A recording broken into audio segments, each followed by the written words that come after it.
ನಮಸ್ಕಾರ ಆತ್ಮೀಯರೇ, jobs exams ನ್ಯೂಸ್ಗೆ ತಮಗೆ ಸ್ವಾಗತ.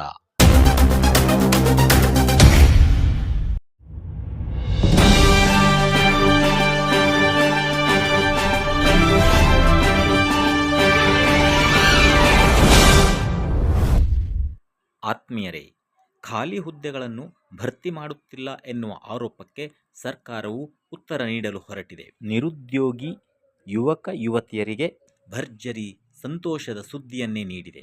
ಅದೇನೆಂದರೆ, ರಾಜ್ಯದಲ್ಲಿ ಸರಿಸುಮಾರು ಬೇರೆ ಬೇರೆ ಇಲಾಖೆಗಳಲ್ಲಿ ಖಾಲಿ ಇರುವ 72,000ಕ್ಕೂ ಹೆಚ್ಚಿನ ಹುದ್ದೆಗಳನ್ನು ನೇಮಕಾತಿ ಮಾಡಿಕೊಳ್ಳಲು ಸರ್ಕಾರವು ಮುಂದಾಗಿರುವುದು ಮಾಧ್ಯಮಗಳಲ್ಲಿ ವರದಿಯಾಗಿದೆ. ಈ ಹುದ್ದೆಗಳ ನೇಮಕಾತಿ ಪ್ರಕ್ರಿಯೆಯನ್ನು ಆದಷ್ಟು ಶೀಘ್ರದಲ್ಲಿ ಮುಗಿಸಬೇಕೆನ್ನುವುದು ಸರ್ಕಾರದ ನಿರ್ಧಾರವಾಗಿದೆ.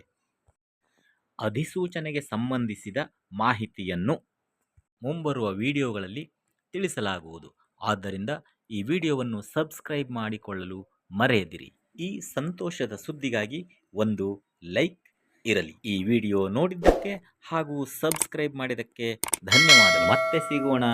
ನಮಸ್ಕಾರ.